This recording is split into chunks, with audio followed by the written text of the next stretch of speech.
வணக்கம் மாணவர்களே. 12th பிசிக்ஸ்ல நம்ம வந்து யூனிட் 9 பார்த்துட்டு இருக்கோம். Atomic and nuclear physics. நாம இந்த கிளாஸ்ல நம்ம பார்க்க போற டாபிக் என்னன்னா போர் ஆட்டம் மாடல். இதுதான். ஏன்னா லாஸ்ட் கிளாஸ்ல ரெண்டு டாபிக் பார்த்தோம். என்ன டாபிக் ஞாபகம் இருக்கா? ஜே தாம்சன் மாடலும் அண்ட் ரூதர்ஃபோர்ட் மாடலும். இந்த ஜே தாம்சனுடைய மாடல் வாட்டர் மெலன் மாடல் அப்படின்னு சொன்னோம். பிளம் புட்டிங் மாடல்னு சொன்னோம். அப்புறம் அதோடைய அந்த பிக்சர் காமிச்ச அனிமேஷன் காமிச்ச அப்புறம் ரூதர்ஃபோர்ட் மாடலை பத்தி பார்த்தோம். ஏன்னா ஜே தாம்சன் பாத்தீங்கன்னா ஃபுல் ஃபில்லான மாடல் கிடையாது. ஸோ அங்கேருந்து எங்க வரோம்? ரூதர்ஃபோர்ட் வரோம். அவரு கோல்டு ஃபைல் எக்ஸ்பெரிமெண்ட் அவருடைய ஸ்டூடெண்ட்ஸ் பண்ணாங்க அப்படின்னு நான் சொல்லி கொடுத்தேன். ரைட். இப்போ நம்ம ஃபர்ஸ்ட் இந்த போர் ஆட்டம் மாடல் பார்க்கறதுக்கு முன்னாடி லாஸ்ட் கிளாஸ்ல ஒரு ஒரு இது பெண்டிங் இருக்குன்னு சொன்னேன். தட் இஸ் அதாவது ரூதர்ஃபோர்ட் மாடல் ஓகே தானே சார்? ஏன் அதையும் நம்ம ஃபாலோ பண்ணல? ஏன்னா அதுல சம் டிராபேக்ஸ் இருக்கு. சரிங்களா?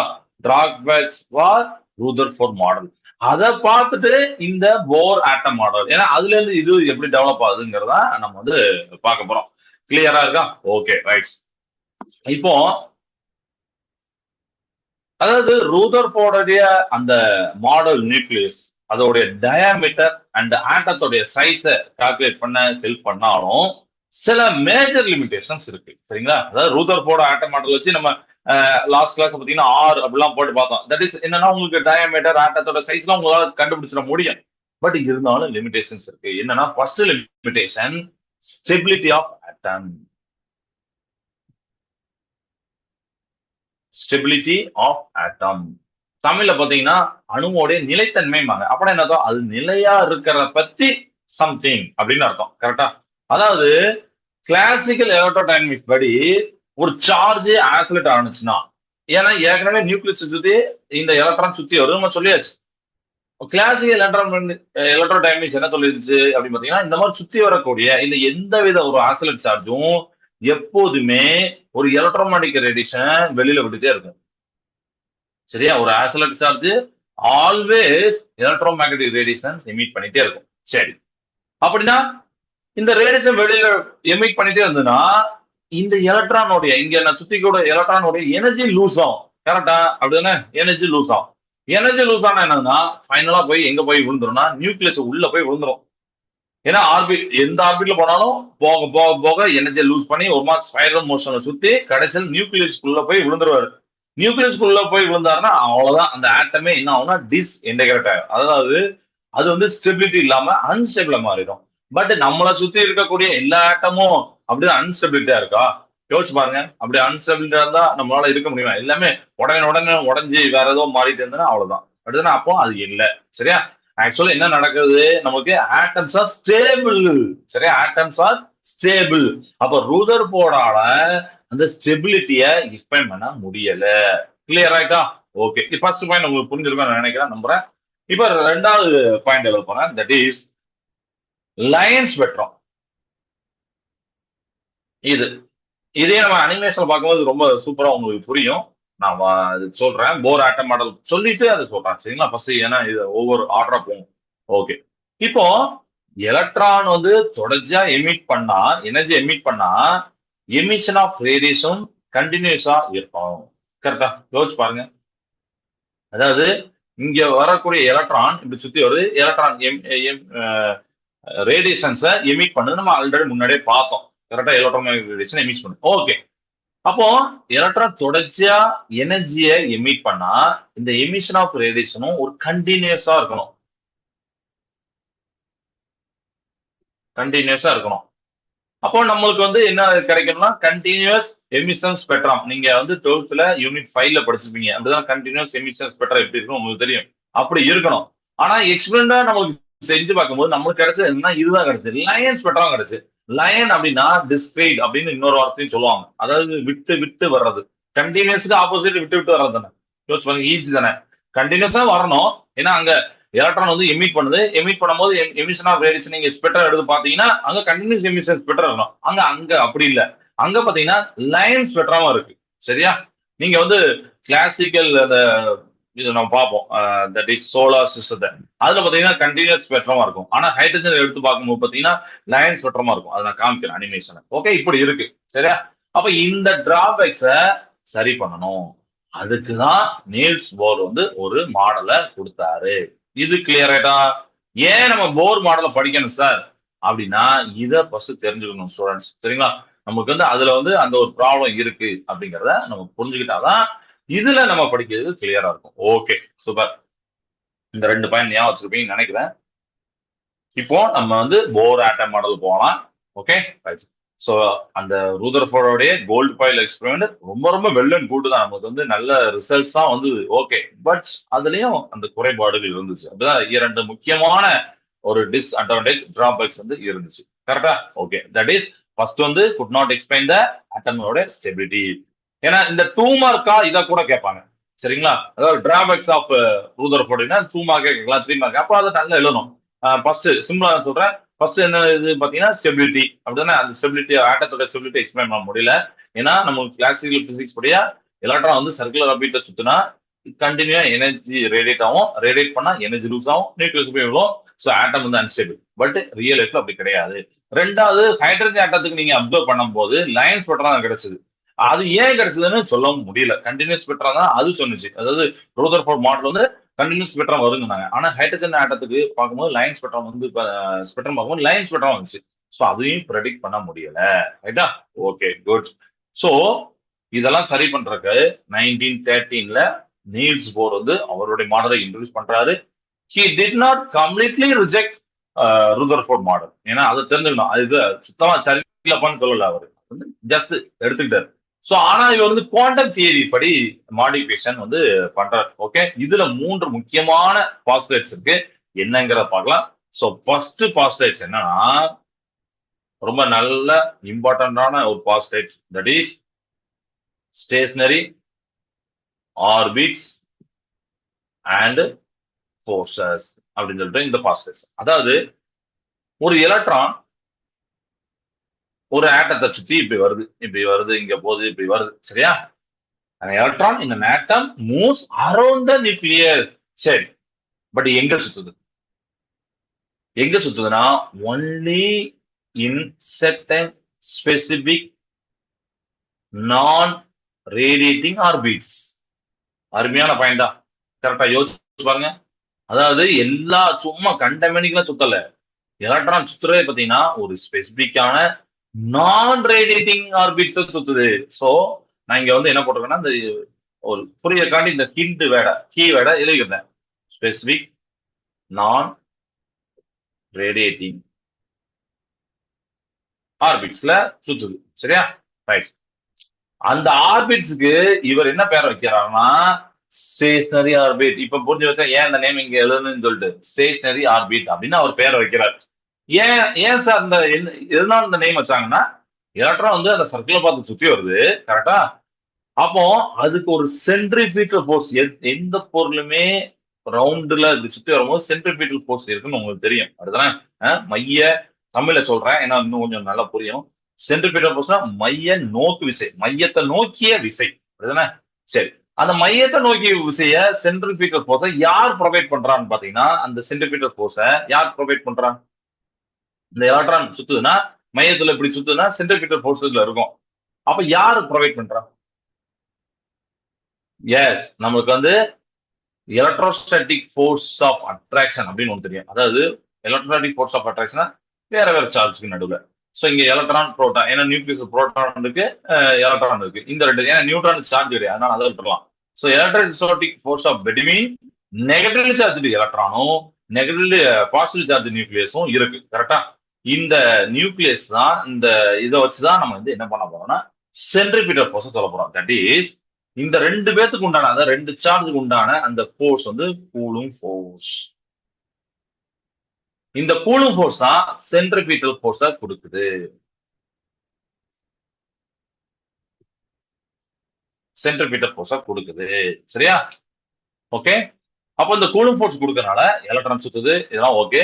But it does not radiate energy. அதனால இங்கே போட்ட நான் ரேடியேட் போட்ட, அதனால உங்களுக்கு தெரியும் it does not radiate energy as long as it stays in that specific orbit. அதாவது ஸ்பெசிபிக் ஆர்பிட்ல இருக்கிற வரைக்கும் அவர் வந்து எந்தவித எனர்ஜியும் ரேடியேட் பண்ண மாட்டாரு. அதனால இது பேர் வந்து ஸ்டேபிள் ஆர்பிட். இது கிளியர் ஆயிட்டா? இது புரியுதா? இப்ப நம்ம 2வது பாயிண்ட் போலாம்.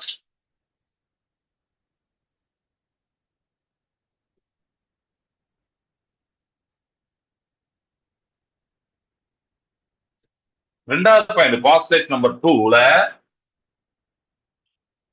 குவான்டிடேஷன்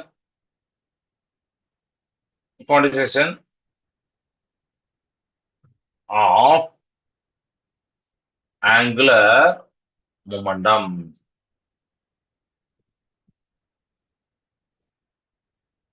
அப்படிங்கிறத நம்ம பார்க்க போறோம். அதாவது இது ரொம்ப முக்கியமான பாயிண்ட் செகண்ட் பாஸ்டேட். இதுல என்ன சொல்லுதுன்னு பாத்தீங்கன்னா, out of all possible circular orbit, electron can revolve only those orbits for which its angular momentum is quantized. நல்ல பாயிண்ட். அதாவது ஹிண்டா நான் எழுதுறேன். எல்லா பாசிபிளான சர்க்கிள் ஆர்பிட்ல சுத்தம். But electron can revolve only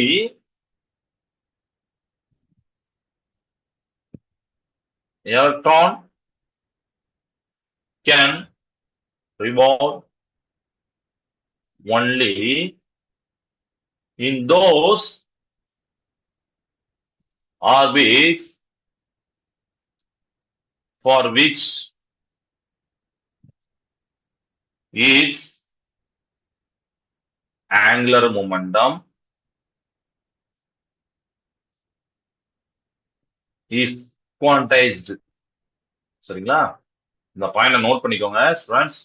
underline பண்ணிக்கோங்க, இல்ல ஸ்கிரீன்ஷாட் எடுத்து வச்சுக்கோங்க. ஓகே, எழுதி நீங்க வந்து எழுதினாலும் ஓகே, இல்ல ஸ்கிரீன்ஷாட் எடுத்து வச்சுனாலும். ஆனா நீங்க ஒரு தடவை நோட்ல எழுதுங்க, திருப்பி உங்க கைப்பட எழுதுங்க. சரியா? அப்போ எல்லா பாசிபிள் ஆர்பிட்லயும் பாத்தீங்கன்னா எங்க சுத்துதுன்னா எலக்ட்ரான் வந்து அந்த ஸ்பெசிபிக்கான ஆர்பிட்டை சுத்துதுன்னு வச்சுக்கோங்களேன். அதோட ஆங்கிள் மொமெண்ட் எப்படி இருக்குன்னா குவான்டைஸ்டா இருக்கு. இப்போ குவான்டைஸ்ட் என்ன அர்த்தம்? It can only have specific fixed வேல்யூன்னு அர்த்தம். அப்படிதானே? நம்ம முன்னாடியே படிச்சிருக்கோம். குவான்டைஸ்ட் அர்த்தம் it can only have specific fixed values. Okay, இப்போ ஆங்குலர் மூமெண்டம் நம்மளுக்கு வந்து ஃபார்முலா தெரியும். எல் இஸ் ஈக்குவல் டு அப்படின்னு நம்ம போட்டுப்போம். ஏன் இருக்கா? ஆங்குலர் மூமெண்டம் இந்த இருக்குல்ல, L is equal to MB R. So இத வந்து NH பை 2π அப்படின்னு நம்ம போடலாம். இதையும் நோட் பண்ணிக்கிறோம். இதுல எம்ங்கிறது எலக்ட்ரானுடைய மாஸ், விங்கிறது அதோடைய வெலாசிட்டி, ஆறுங்கிறது உங்களுக்கு அதோட ரேடியஸ் அப்படின்னு தெரியும், ஹச்ங்கிறது பிளாங்க்ஸ் கான்ஸ்டன்ட். சரியா? ஓகே, இதுல ரொம்ப இது வந்து என்னன்னா, இது என்ன, அது ஹச். இதுல ரொம்ப ரொம்ப இம்பார்ட்டன்டான ஒரு குரூஷியல் பார்ட்னா இந்த எண் தான். சரியா? ஏன்னா n must be an integer. 1 2 3 4 அப்படின்னு இருக்கக்கூடிய ஒரு இன்டிஜர். இதான் அந்த எண்ணதான் என்ன சொல்லுவாங்கன்னா பிரின்சிபல் குவாண்டம் நம்பர்.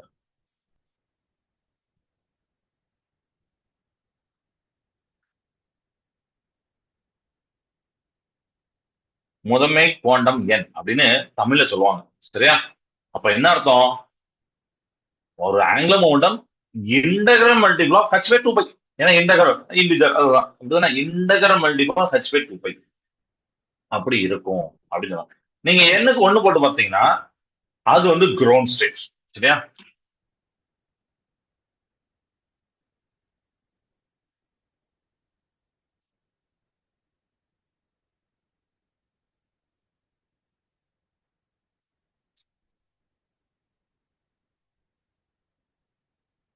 இது வந்து கிரவுண்ட் ஸ்டேட்.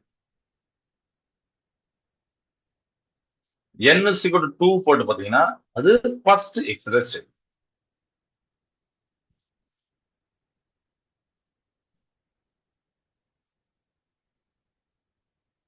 இத மாதிரி நீங்க n is equal to 2 போட்டீங்க, 3 போட்டீங்க, இந்த மாதிரினா அதுக்கு ஏத்தாலும் அது நேம் நம்ம சொல்லுவோம், செகண்ட் எக்ஸலரேட் ஸ்டேட் அப்படின்னு சொல்லுவோம். சோ எலக்ட்ரான் இதுல என்ன தெரியும், ஒண்ணு கிரவுண்ட் ஸ்டேட்ல இருக்கும், இல்லைன்னா இந்த எக்ஸலரேட் ஸ்டேட் போகும். ஆனா என்னைக்குமே இந்த நடுவுல எங்கேயுமே இருக்காது அப்படின்னு. அப்படிதான். நம்ம ஒரு படியை யோசிச்சுக்கோங்க, லேடர்ல ஒரு படியில ஏறுறோம், இன்னொரு படி, ரெண்டாவது படி, மூணாவது படிலாம் ஏறந்தவரை அந்த நடுவில் உள்ள கேப்ல நம்ம கால் வைக்க மாட்டோம். கரெக்டா? அதே மாதிரி எலக்ட்ரான் வந்து இப்படி இருக்காது. ஃபர்ஸ்ட் எக்ஸஸ் செட்ல இருக்கும், செகண்ட் எக்ஸஸ் செட்ல இருக்கும், தவிர எலக்ட்ரான் இந்த ஆர்பிட்டிக் ஏரியால இருக்க முடியாது. இது கிளியர் ஆயிட்டா ஸ்டூடெண்ட்ஸ்? இது கிளியர் ஆயிட்டா? Okay, right. இப்ப நம்ம மூணாவது பாஸ்டேஜ் பார்க்க போறோம்.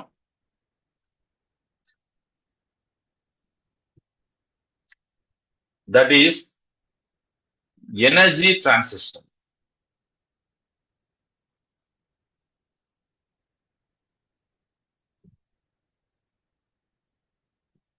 அதாவது தேர்ட் பாஸ்பேட்ஸை எக்ஸ்பிளைன் பண்றது, இந்த தேர்ட் பாஸ்பேட்ஸுக்கு நம்ம எக்ஸ்பிளைன் பண்றது முக்கியமான ஒரு பாயிண்ட் யாருன்னா ஸ்பெக்ட்ரல் லைன்ஸ்.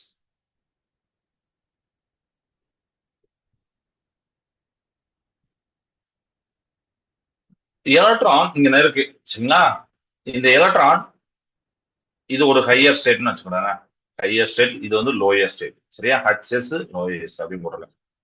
அப்ப எலக்ட்ரான் வந்து இங்க ஹையர்ல இருந்து அப்படியே லோயருக்கு வருது, லோயர் ஆர்பிட் வருது. ஹையர் எனர்ஜி ஆர்பிட்ட நம்ம வந்து இ அப்பர் அப்படின்னு சொல்றோம்.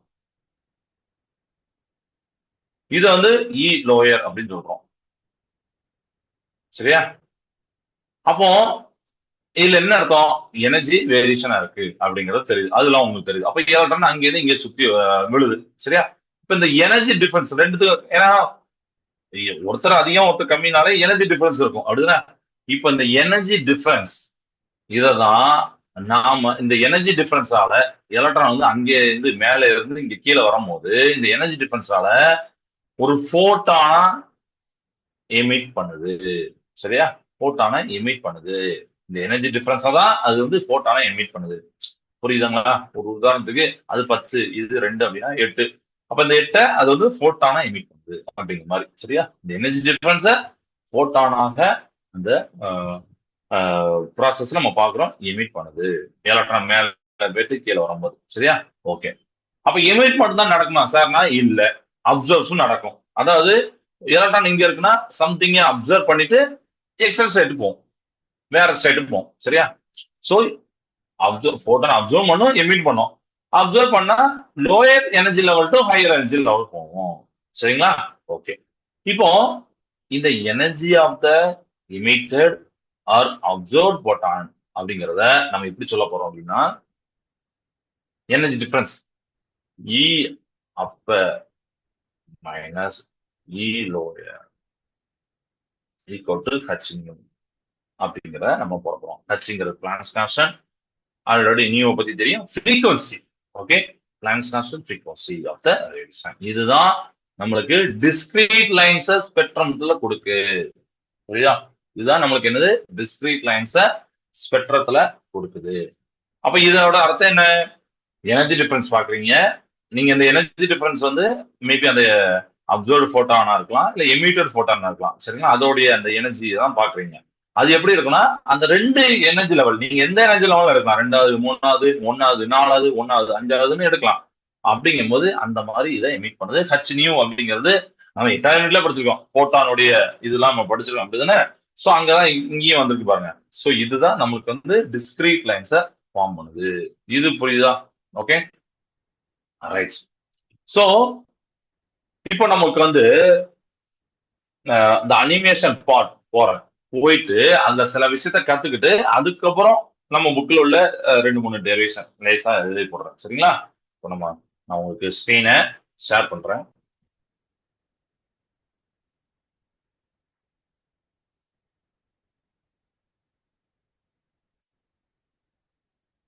ஓகே, ஸ்கிரீன் இப்போ தெரிஞ்சிருக்கும் நம்புறேன். ஓகே, நான் வந்து இப்போ ஃபெட் சிமுலேஷன் எடுத்திருக்கேன். இதுல ஏகப்பட்ட மாடல் காமிச்சிருப்பாங்க பாருங்க, பில்லியர்ட் பால், பிளம் புட்டிங் இப்பெல்லாம் காமிச்சிருப்பாங்க. நம்ம வந்து 2 பேரை மட்டும் தான் பார்க்க போறோம், கிளாசிக்கல் சோலார் சிஸ்டம் இதையும் போரையும் பார்க்க போறோம் சரியா. Okay okay. இப்ப என்ன பண்ண போறோம்னா நான் வந்து கிளாசிக்கல் எடுத்துக்கிறேன். விழுந்தோம், அதாவது போட்ட உடனே வந்து நான் ஸ்லோவில் பாருங்க, நல்லா பாருங்க என்ன நடக்குன்னு பாருங்க. எஸ், என்ன நடந்திருக்குன்னு சொல்ல முடியுமா. ஓகே. சோ நாம தீபாவளி நேரத்துல பாத்தீங்கன்னா பட்டாசு வெடிக்கும், ஃபயர் ஒர்க்ஸ் பண்ணுவோம். சில இது பாத்தீங்கன்னா சிவப்பா வரும், பச்சையா வரும். அந்த நேரம் கலர்ஸ் எல்லாம் நம்ம பார்த்துருக்கோம் கரெக்டா. இது எப்படி நடக்குதுன்னு யோசிச்சு பார்த்துருக்கீங்களா. இதற்கான விடை பாத்தீங்கன்னா போர் ஆட்டம் மாடல் இருக்கு. எஸ், இதுக்கான விடை வந்து போர் ஆட்டம் மாடல் இருக்கு. Okay okay. இப்போ நம்ம ஆல்ரெடி சொல்லியாச்சு, ரூதர்ஃபோர்டு அவர் வந்து 1911 சொன்னாரு. அவர் வந்து ஆட்டம் வந்து ஒரு சோலார் சிஸ்டம், சூரிய குடும்பம் அப்படின்னு நினைச்சாரு. நடுவில் உள்ளதுதான் நியூக்ளியஸ், அதுதான் அதை சுற்றிதான் எலக்ட்ரான் வந்து சுத்தி வருது அப்படிங்கிற சொன்னார் அப்படின்னா. ஆனா இதுல ஒரு பெரிய பிரச்சனை என்னன்னா, இப்ப கிளாசிக்கல் பிசிக்ஸ் அந்த எலக்ட்ரோடைனமிக்ஸ் படி, இந்த கிளாசிக் பிசிக்ஸ் படி, இல்ல கிளாசிக் சோலார் சிஸ்டம் படி பாத்தீங்கன்னா, இந்த மாதிரி நீங்க பாத்தீங்க சுத்திக்கிட்டே வருது அப்படின்னா எனர்ஜி லூஸ் பண்ணுது. இது வந்து சார்ஜ் பார்ட்டிகள் கரெக்டா? இந்த சார்ஜ் பட்டு அப்படி வேகமா சுத்தி வருது. எனர்ஜியை லூஸ் பண்ணிடுது. எனர்ஜி லூஸ் பண்ண உடனே என்ன நடக்கு? என்ன நடக்கு பாத்தீங்களா? சோ எலக்ட்ரான் நியூக்ளியஸ் உள்ள போய் விழுந்துச்சு. Falls on that nucleus. கரெக்டா? அப்போ இந்த இடத்துல ஆட்டம் ஒரு கொலாப்ஸ் ஆயிடுச்சு. அன்ஸ்டேபிள் ஆயிடுச்சு. ஆனா உண்மையிலே ஆட்டம் அப்படியா இருக்கு? அன்ஸ்டேபிளாவே இருக்கு. நிலையானது. ஆக்சுவலி ஆட்டம் வந்து ஸ்டேபிள். அப்படிதானே? அப்ப இந்த மாடல் கரெக்டா? தப்பு. கரெக்டா? இப்படி இருந்தா எல்லாமே தப்பாயிரும். அதனால கிளாசிக்கல் சோலார் சிஸ்டம், ருதர்ஃபோர்ட் மாடல்லாம் எல்லாம் தப்பா இருக்கு. அதானே? இதை சரி செய்யதான் நீல்ஸ் போர் வந்தாரு. ஓகே, இப்ப நான் நியூஸ் போற கிளிக் பண்றேன். இந்த பாருங்க, போர் மாடல்ல கிளிக் பண்றேன். நான் ஆன் பண்ணல, அதுக்கு முன்னாடி சொல்றதுக்காண்டி ஸ்டாப் பண்ணிருக்கேன். ஓகே, இதுல இந்த ஸ்பெக்ட்ரோமீட்டர் நான் கிளிக் பண்றேன். நீங்க இந்த கிளாசிக்கல் சிஸ்டத்துலயும் எப்படி பாருங்க, இந்த இதை பார்த்தீங்களா?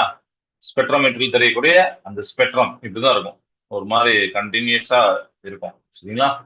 அது வந்து ரீஜியனை கொடுத்துருப்பாங்க. அல்ட்ராவைட் ரீஜியனு, விசிபிள், ஐஆர் அப்படிங்கறத கொடுத்துருப்பாங்க. ஓகே, இப்படி இருக்கும். அவ்வளவுதான். ஓகே, இது நம்ம பார்ப்போம். போர்ல பார்க்கும்போது உங்களுக்கு தெரியும். போரை சூஸ் பண்ணிட்டேன். இப்போ நியூஸ் போறபடி எலக்ட்ரான் வந்து எல்லா இடத்துலயும் சுத்தாது. அதுக்குன்னு சில பிக்ஸ்டு ஆர்பிட்ஸ் இருக்கு. கரெக்டா? நீங்க பார்க்கலாம். இந்த பாருங்க, பிக்ஸ்டு ஆர்பிட்ல அந்த எலக்ட்ரான் சுத்து பாருங்க, நியூக்ளியஸ் சுத்து பாருங்க. தெரியுதா? இப்ப ஆக்சுவலி பாத்தீங்கன்னா ஒன்னாவது இந்த நியூக்ளியஸ் பக்கத்துல இருக்கக்கூடிய அந்த குரோன் ஸ்டேட்ல வந்து சுத்து என் சிகரோ ஒன்னுல சுத்திட்டு இருக்கு. இது கிளியரா இருக்கும் நான் நினைக்கிறேன். அப்படிதானே? ஓகே, இப்போ இந்த இந்த வட்டம் வட்டம் மாதிரி போட்டுக்கலாம், கான்சென்ட்ரேட் சர்க்கிள். இதெல்லாம் தான் energy level. Already you know that. கரெக்டா? இதெல்லாம் இந்த கான்சென்ட்ரேட் சர்க்கிள்லாம் எனர்ஜி லெவல் அப்படின்னு நம்ம சொல்லுவோம். அதுதான் நான் உங்களுக்கு எக்ஸாம்பிள் சொல்லிட்டேன். ஒரு லேடர் ஏணி மாதிரி நீங்க நினைச்சுக்கிட்டு அந்த ஏணியில நீங்க முதல் படியில ஏறலாம், ரெண்டாவது படியில நிக்கலாம், மூணாவது படியில ஏறலாம், நிக்கலாம். ஆனா ரெண்டு படிக்கு நடுவில் நிக்க முடியாது. கரெக்டா? அதே போலதான் எலக்ட்ரான் வந்து இந்த குறிப்பிட்ட எனர்ஜி லெவல்ல மட்டுமே இருக்க முடியும். ஒவ்வொரு ஒவ்வொரு ஆர்பிட்ல ஒவ்வொரு எனர்ஜி லெவல்ல மட்டுமே இருக்க முடியாது, தவிர நடுவுல போய் இருக்காது. கிளியர் ஆயிட்டா? ஓகே, இப்ப நான் என்ன பண்றேன்னா சைட்ல பாத்தீங்கன்னா நான் வந்து இது வந்து ஆக்சுவலி ஹைட்ரஜன் ஆட்டத்தை எடுத்திருப்பாங்க. ஹைட்ரஜன் ஆட்டம்னா ரொம்ப ஒரு சிங்கிள் புரோட்டான் சிங்கிள் எலக்ட்ரான் இருக்கிறதுனால ரொம்ப சிம்பிளஸ்ட் ஆட்டம். அதனால இந்த மாடலுக்கு அதை எடுத்திருப்பாங்க, ஹைட்ரஜன் ஆட்டத்தை எடுத்திருப்பாங்க. ஓகேவா? அதனால ஹச்சின் போட்டிருப்பாங்க. இங்க பாக்குறது ஆட்டம், ஹைட்ரஜன் ஆட்டம், ஒரே ஒரு புரோட்டான் இருக்கு, ஒரே ஒரு எலக்ட்ரான் அதை சுத்தி வருது. ஏன்னா நியூக்ளியஸ்குள்ள புரோட்டான் இருக்கனால டேரக்டா புரோட்டான். அந்த கலர் கூட சைட்ல போட்டுப்பாங்க, புரோட்டான், எலக்ட்ரான், புரோட்டான், போட்டான் அப்படின்னு. ஏன்னா போட்டான் வெளியே வரும்போது இந்த கலர்ல வெளியே வரும். அது அது நீங்க பார்க்கலாம். ஓகே, இப்போ ஒரு ஒயிட் லைட் சைட்ல பாருங்க, ஒரு பல்ப் வச்சிருக்கேன். இந்த ஒயிட் லைட்டை நான் பாஸ் பண்ண போறேன். சரிங்களா? ஃபிளாஷ் லைட்ஸ் ஐகான் இந்த இருக்கா, இதை ஆன் பண்ண போறேன். இப்போ பாருங்க என்ன நடக்கும் பாருங்க, பார்த்துட்டே இருக்கீங்க என்ன நடக்கும் பாருங்க. எலக்ட்ரான் மாறி இருப்பாங்க, எனர்ஜி ஸ்டேட்டுக்கு மாறி இருக்கு, வேற எனர்ஜி லெவலுக்கு மாறி இருப்பாங்க.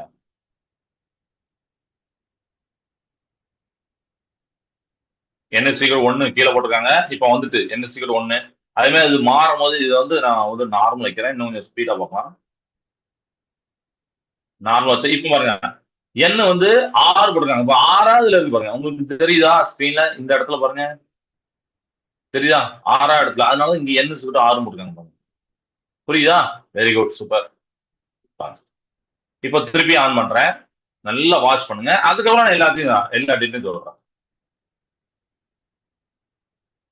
மாறிட்டே இருக்கும். பட்டு அது அதாவது போட்டோன் அப்சர்வ் பண்ணது எல்லாமே வர்றது எல்லாமே போட்டான். சரிங்களா? இப்ப வேற எங்க போயிட்டு 5வது இடத்துக்கு போயிட்டு போட்டான் தான் அப்சர்வ் பண்ணிருக்கு.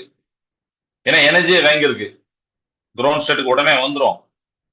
அஞ்சுல இருந்து டூ, டூல இருந்து 1 இந்த மாதிரி நம்ம மாறுறதை நம்ம பார்க்கலாம். ஓகே, ஏன் நான் வெயிட் பண்ணேன்னா அந்த ஸ்பெக்ட்ரோமீட்டரில் இந்த வேரியேஷன் பார்க்கறதுக்காண்டி நீங்க பார்க்கலாம். ஸ்பெக்ட்ரோமீட்டரில் நீங்க பார்க்கலாம் பாருங்க. தெரியுதா? ஓகே, சோ நான் ஒயிட் லைட்ட ஆட்டம் அது மேல பாஸ் பண்ணேன். என்ன நடந்தது? நம்மளுக்கே பார்த்தோம் அந்த எலக்ட்ரான் வந்து போட்டான, ஏன்னா ஒயிட் லைட் அப்படிங்கிறது அதுல ஏகப்பட்ட கலர் இருக்கக்கூடிய எல்லாமே எனர்ஜி பேக்கெட்ஸ், அது நமக்கு தெரியும் அப்படிதானே. நம்ம போட்டான ஆன்சர் சொன்னீங்கன்னா அதெல்லாம் எனர்ஜி பேக்கெட்ஸ்.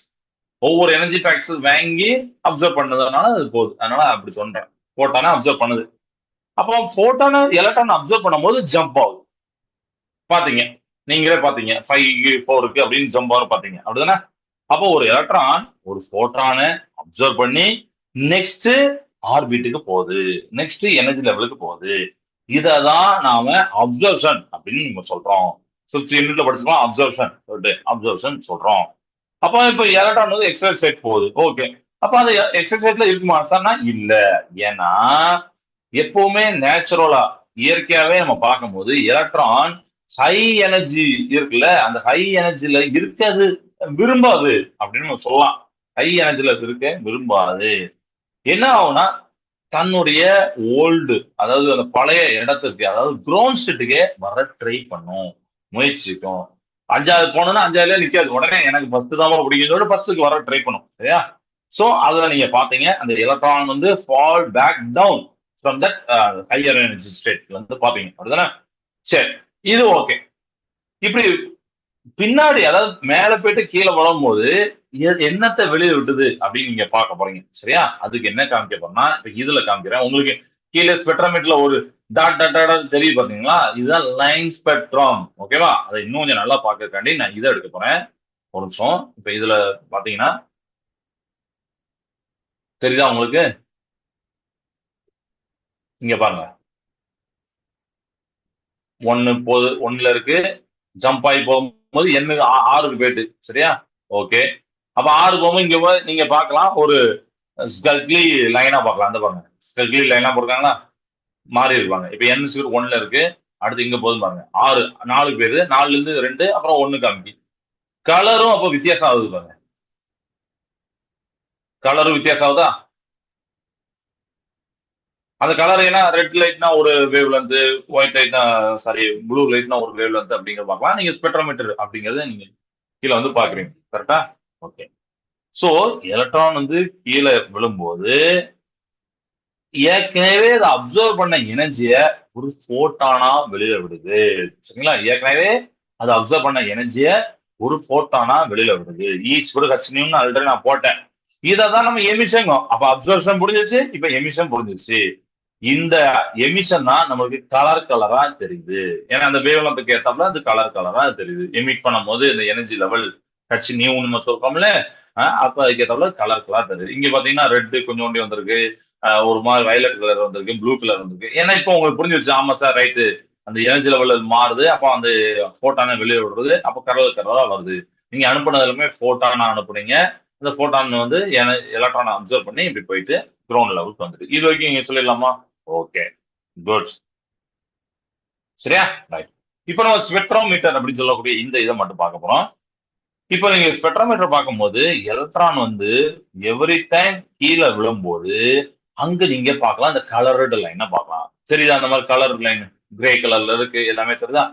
இது எப்பெல்லாம் கிடைக்குன்னா ஒவ்வொரு டைமும் மேல இருந்து கீழே விழும்போது, சரிங்களா. அதை கூட நம்ம வந்து அது பொறுமையா ஸ்டாப் பண்ணி பார்க்கலாம். இதே 1 மணி நேரம் பார்க்கலாம். அதாவது எலக்ட்ரான் 1வது இருக்கா, அப்போ என்ன பண்ணோம்னா அப்படியே அப்சர்வ் பண்றது பார்க்கணும். ஏதோ அப்சர்வ் பண்ணி, ரைட்டா. இப்போ நான் ஸ்டாப் பண்ணிடுறேன். இப்போ வந்து எலக்ட்ரான் 2ல இருக்கு, சரியா. இப்போ பாருங்க, மெதுவா ஸ்லோவா கொண்டு போயிட்டேன். அப்போ 1க்கு போயிட்டேன்.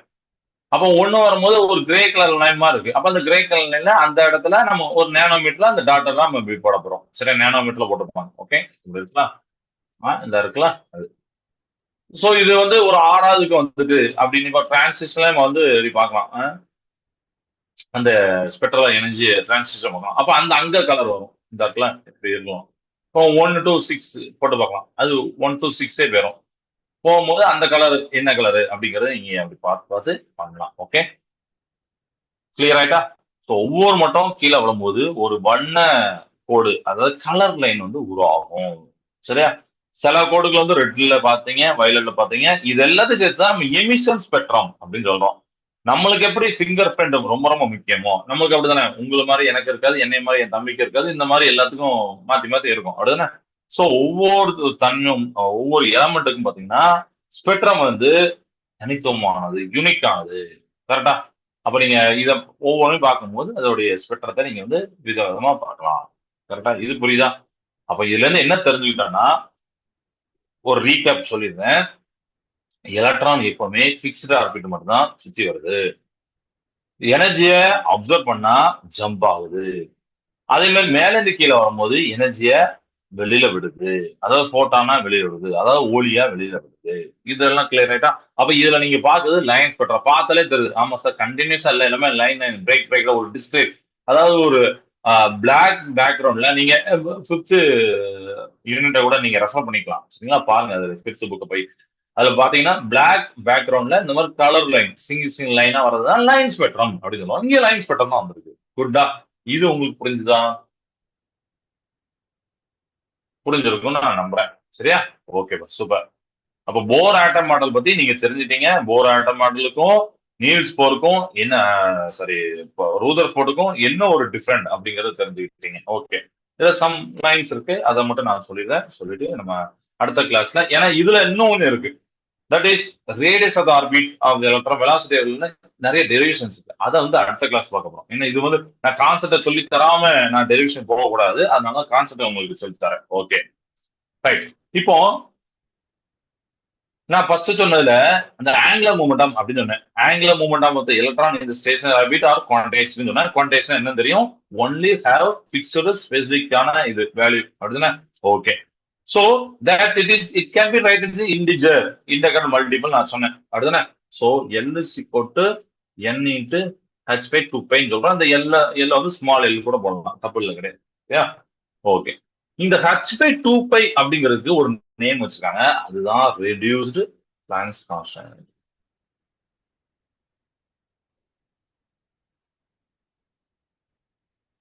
Reduced blanks constant. சோ அதை வந்து இப்படி போடுவாங்க, h பார் அப்படின்னு சொல்லுவாங்க. Okay. So L is equal to n h பார் அப்படியுமே போடலாம். ஓகே.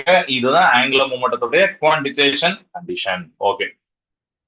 நம்மளுடைய குவாண்டம் மெக்கானிக்ஸ் படி பார்ட்டிகல்ஸ் லைக் எலக்ட்ரான் பார்த்தீங்கன்னா டியூவல் நேச்சர் இருக்கும். நம்ம ஆல்ரெடி முன்னாடி யூனிட்ல படிச்சிருக்கோம், ரொம்ப நல்லாவே படிச்சிருக்கோம். அப்படின்னா பார்ட்டிகல்ஸ் எலக்ட்ரான் பார்த்தீங்கன்னா ரெண்டுமே உண்டு, பார்ட்டிகலும் உண்டு அண்ட் வேவாவும் உண்டுன்னு சொல்லிட்டோம்.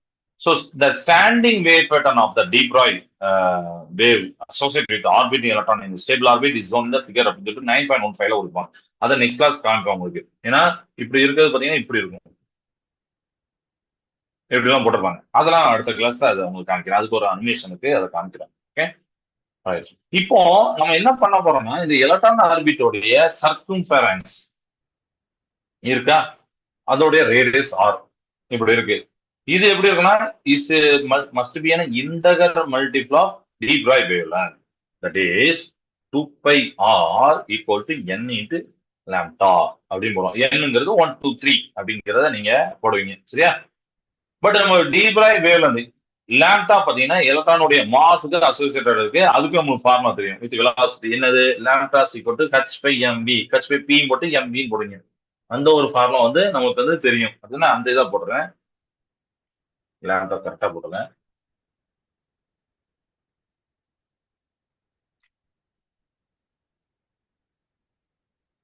Okay.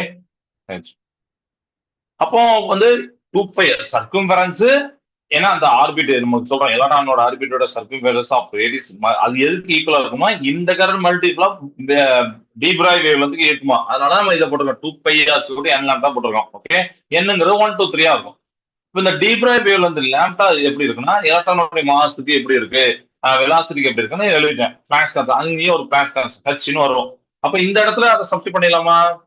2 by R n lambda பதிலா h பை mv எழுதி போட்டுருக்கேன். ஓகே. எம்வி இந்த சைடு கொண்டு வந்துட போறேன். எம்வி இந்த ஆர் அப்படியே சொல்றேன். 2 பை மட்டும் கீழே கொண்டு வர போறேன். அப்ப n by h by 2 pi அப்படின்னு இப்படி கொண்டு வரேன். இந்த இதை இங்க பார்த்த மாதிரி இருக்கா? n h பை 2 பை அதுதான் எல். அப்படிதானே? நம்ம முன்னாடி போட்டோமா? ரைட்டா? So far any particle of mass m undergoing circular motion with the radius r and velocity v, the magnitude of the angular momentum L. இது ஏன்னா எல்விஆர்னா எல்னு தெரியும், அதான் இங்க போடுறேன். இப்போ உங்களுக்கு தெரிஞ்சிருக்கும் அது. இந்த எல் எப்படி இருக்குன்னா n இன்டு ஹச் பை 2 பைக்கு ஈக்குவலா இருக்கு. சரியா? ஓகே. இது கிளியர் ஆயிட்டா? ஓகே. இப்போ இதுலயுமே அடுத்து என்ன பண்ணலாம்னா, இப்போ L is equal to R into MV அப்படி தனியா பிரிச்சுப்பாங்க. ஏன்னா எம்விஆரும் ஆர் இன்டு எம்வியும் ஒண்ணுதான். இப்படி பிரிச்சிருப்பாங்க. இப்படி பிரிச்சுப்பாங்க. ஏன்னா எம்வினா மூமெண்டம், ஆர் இன்டு பி அப்படிங்கறத போடுறதுக்காண்டி சொல்லியிருப்பாங்க. Okay right. So MPR equal to L equal to NH bar இப்படி வந்திருக்கும். நல்லா பாருங்க. எம்விஆர்னாலும் எல்னா எல்னாலும் என்ஹெச் ரெடியூஸ் ஆன்சர் எல்லாம் ஒண்ணுதான். மொத்தமா எழுதியிருப்பேன். The energy of the electron in orbit is not continuous but only discrete. சரிங்களா? Energy of the electron in orbit is not continuous but only discrete. நம்ம அதை பார்த்தோம். என்ன பார்த்தோம்? நம்ம கண்டினியூஸா இருந்தா இல்ல டிஸ்கிரேட்டா இருந்து நம்ம இந்த இதுல ஹைட்ரஜன் ஆட்டத்துல பார்த்தோம். அப்படிதான். So this is called the quantization of energy. இதுக்கு பேர் தான் என்னது? Quantization of energy. எலக்ட்ரான் வந்து ஜம்ப் ஆகும். ஒன் ஆர்பிட்ல இருந்து அனதர் ஆர்பிட் ஜம்ப் ஆகும். எப்போ ஜம்ப் ஆகும் இல்ல எமிட் ஆகும்னா இந்த போட்டான் அப்சர்வ் பண்ணும்போது அப்சர்வ் பண்ணும்போது அப்படி ஜம்ப் ஆகும்போது எனர்ஜியை ரிலீஸ் பண்ணும், லைட்டை ரிலீஸ் பண்ணணும் நம்ம சொல்லியிருந்தோம். அதுதான். So electron can jump from one orbit to another orbit by absorbing or emitting a photon whose energy is equal to the energy difference. Already நான் எழுதி கொடுத்துட்டேன். டெல் இ அப்படிங்கிறது எப்படி இருக்கும்?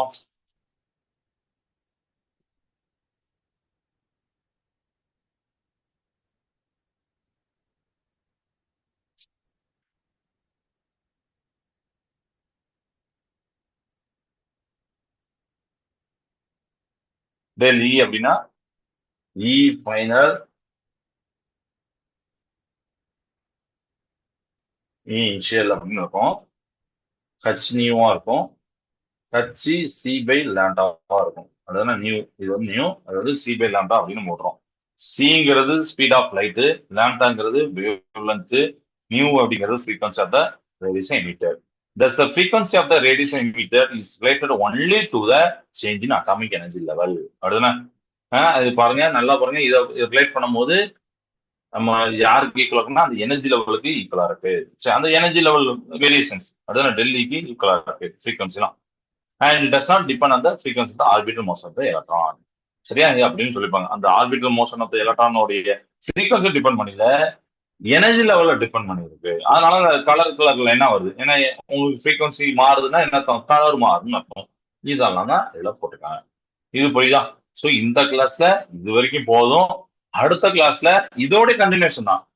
Radius of the orbit of the electron and velocity electron வந்து நம்ம பார்க்க போறோம். அந்த டெரிவேஷனை நம்ம பார்க்குறோம். ஸோ இன்னைக்கு நம்ம பார்த்ததை லேசா ரீகால் பண்ணிடலாம். இன்னைக்கு என்னெல்லாம் பார்த்தோம் அப்படின்னா, ஃபர்ஸ்ட் இந்த ரூதர்ஃபோர்டோடைய அந்த மாடலோடைய டிராபேக்ஸ் பார்த்தோம். ரெண்டு இதை பார்த்தோம். அதுதானே எப்படி ஸ்டெபிலிட்டி, அப்புறம் இந்த எமிஷன் ஸ்பெக்ட்ரம், கண்டினியூஸ் ஸ்பெக்ட்ரம். அது அப்புறம் நியூஸ் போர் அதை எப்படி கரெக்ட் பண்ணாரு அப்படிங்கிற ஒரு ஹைட்ரஜன் வச்சு சொல்லி கொடுத்தாரு.